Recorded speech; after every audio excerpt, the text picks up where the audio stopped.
नमस्कार, मैं अनीता चौधरी और न्यूज़ अड्डा पे आप सभी का स्वागत है। जय भारत, जय हिंद। आज मन बात करने की वामपंथ पे हो रही है। मन कर रहा है कि वामपंथियों के उन पुराने पन्नों को उधेड़ते हुए नए चैप्टर से जोड़ते हुए उनकी क्रोनोलॉजी को समझूं भी और समझाऊं भी। इसीलिए इस चैप्टर को मैंने छेड़ा है। शायद आप भूल चुके होंगे कि 62 के युद्ध में वामपंथियों ने चीनी सेना के स्वागत के लिए कमेटियां बना ली थी।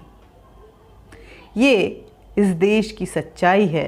फिर भी हम 62 की युद्ध को लेकर के रोना तो रोते हैं, लेकिन उसी वामपंथ को हम एक्सेप्ट भी करते हैं। देश की हार पर जश्न मनाने वाले लोगों को हम देशद्रोही नहीं मानते, बल्कि ये उनका फंडामेंटल राइट समझते हैं।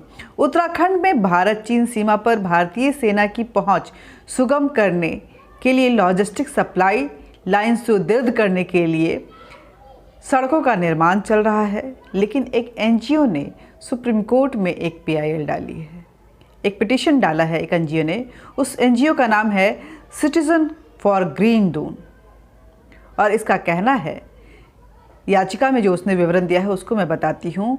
याचिका में पर्यावरण का हवाला देते हुए इस सड़क निर्माण को रोकने की अपील की गई है। और आपको बता दूँ, इस एनजीओ की तरफ से कौन वकील है और कौन हैंडल करता है। एनजीओ के वकील कॉलिन गोंजाल्विस हैं, और कॉलिन गोंजाल्विस जो हैं वो क्या करते हैं हम सभी जानते हैं। चाहे जेएनयू का मामला हो, चाहे शाहीन बाग का मामला हो, या फिर दिल्ली दंगे का मामला हो, मानव अधिकार जो है उनका एक तरफ रहता है। वामपंथ को लेकर के वो किस किस तरह से स्ट्रैटेजी अपनाते हैं ये हम सभी जानते हैं। किन किन मुहिमों से जुड़े हुए हैं, ये सरकार के पास भी दस्तावेज है। मुझे नहीं पता कि वो सरकार जो है इनके खिलाफ एक्शन क्यों नहीं लेती है, और इनकी फंडिंग भी ज़बरदस्त होती है फॉरेन कंट्रीज से, ये आपको बता दूं।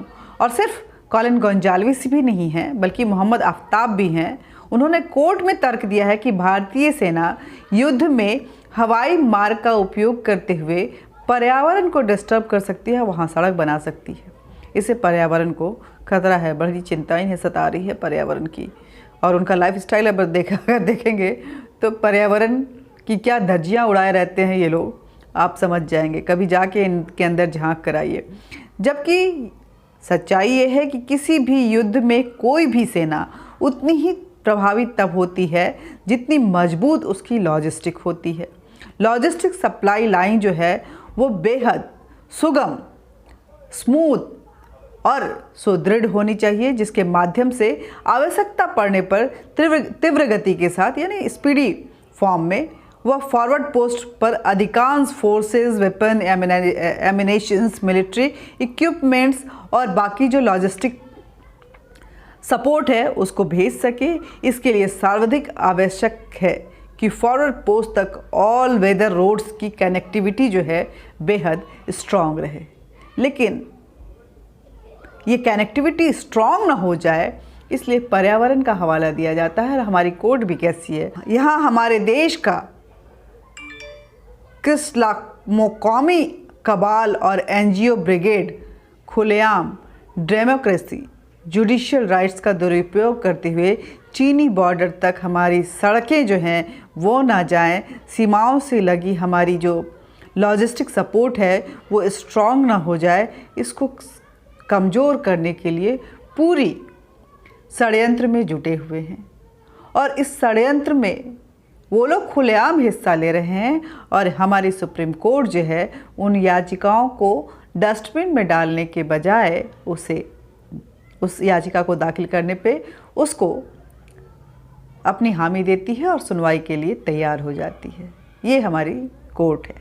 खैर, क्या बताएं। यदि चीन में की अगर बात करें, अगर किसी एनजीओ ने इसी प्रकार के अगर पिटीशन को डाला होता तो उसको किस किस तरह की सज़ा से जाना पड़ता और क्या क्या उस पर प्रतिबंध लगते हैं, आप इमेजिन भी नहीं कर सकते हैं। किंतु हमारे यहाँ लोग टू मच डेमोक्रेसी जो है उसका भरपूर फ़ायदा उठाते हैं। और इस फायदे को उठाते हुए वो कहीं ना कहीं देश के खिलाफ अपना जो एजेंडा है उसको अंजाम तक पहुंचाने की भरसक कोशिश करते हैं।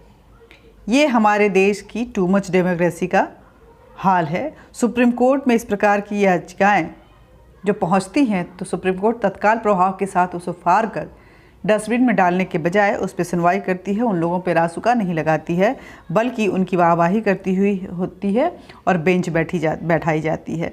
पूरे भारत के पूरे एलएसी पर डेवलपमेंट का काम चल रहा है। रोड से लेकर सीमा तक बसे गाँव का भी वो डेवलपमेंट हो रहा है, लेकिन इससे चीन बहुत चिढ़ा हुआ है। और क्योंकि सीमा पर मूलभूत बुनियादी ढांचे में बदलाव होने से चीन और अतिक्रमण नहीं कर पा रहा है, इसलिए चीन अब भारत में बैठे अपने गुलामों को एक्टिव कर चुका है और इसी के जरिए एलएसी पर बन रहे सड़कों के विरोध करना शुरू कर दिया है। उसके जो पिट्ठू हैं वो यहाँ कानूनी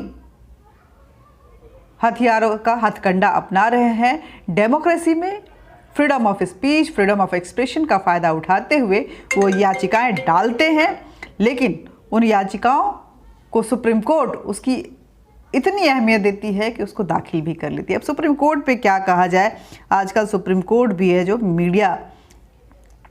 चीन अब भारत में बैठे अपने गुलामों को एलएसी पर बने सड़कों का विरोध करना शुरू कर दिया है। भारत में बैठने चीन के गुलाम जो हैं कॉलिन गोंजाल्विस और मोहम्मद आफ्ताब नाम के ये व्यक्ति, जो कि अपने आप को वकील बताते हैं, इंटेलेक्चुअल बताते हैं, सेंसिटिव टुवर्ड्स द एनवायरनमेंट का हवाला देते हुए तथाकथित एनजीओ संस्था सिटीजन फॉर ग्रीन दून के माध्यम से सुप्रीम कोर्ट में याचिका दायर करके उत्तराखंड में भारत चीन सीमा पर सड़कों के निर्माण को पर्यावरण का हवाला देते हुए रोकने की आग्रह करते हैं। इनका कहना है कि भारतीय सेना युद्ध के दौरान चीन के रोड के हवाई मार्ग का इस्तेमाल कर सकती है, जिससे पर्यावरण को नुकसान पहुंच सकता है।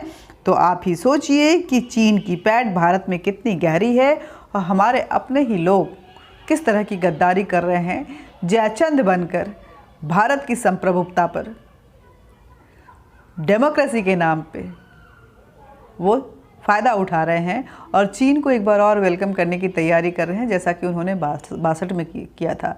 कई कमेटियां, हिडन कमेटियां जो हैं वो बनी हुई हैं, लेकिन वो खुलकर सामने नहीं आ रही हैं।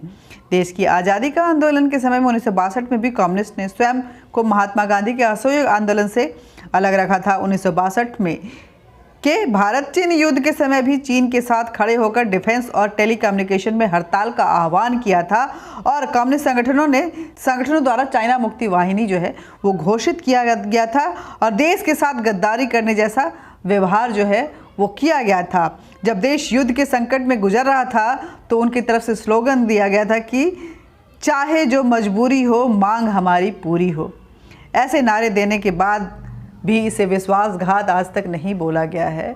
उन्हीं कम्युनिस्टों को आज भी हम अपनाते हैं।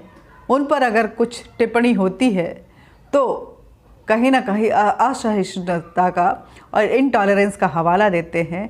ये हमारे लिए कितना घातक हो सकता है आप भी समझिए और अपने जानने वाले को भी समझाइए कि वामपंथ का असली चेहरा क्या है। बॉर्डर तक वो डेवलपमेंट नहीं होने दे रहे हैं। ऑल वेदर रोड के निर्माण में वो रोड़ा बनने की कोशिश कर रहे हैं, याचिकाएं डाल रहे हैं। चीन के पैसे पे गुलछड़े उड़ाने वाला ये कॉलिन गोंजाल्विस और आफ्ताब जो है कितना डेंजरस है और इसका क्या इतिहास रहा है, इसकी क्या पृष्ठभूमि रही है, इसको एक बार ज़रूर खंगालिए। आप गूगल पे जाएंगे तब भी आपको बहुत सारी चीज़ें मिल जाएंगी। नमस्कार, वीडियो को ज़्यादा से ज़्यादा शेयर कीजिए, लाइक कीजिए, सब्सक्राइब कीजिए, बेल बटन दबाइए ताकि आप तक जो है नोटिफिकेशन पहुंचता रहे। और इन वामपंथियों के गद्दारी को ज़रूर याद कीजिए और उनको लेकर आप क्या सोचते हैं कमेंट बॉक्स में ज़रूर लिखिए। वामपंथ के इतिहास पे हम आए दिन कुछ न कुछ आपके लिए लाते रहेंगे, लेकिन आप भी हमारे साथ जुड़े रहिए और लोगों को भी जुड़िए। एक बार फिर आग्रह करती हूँ, वीडियो को ज़्यादा से ज़्यादा शेयर कीजिए, खुद भी सब्सक्राइब कीजिए, लोगों से भी सब्सक्राइब कीजिए, लाइक करिए, हमारा मनोबल बढ़ता है। Thank you. जय हिंद, जय भारत।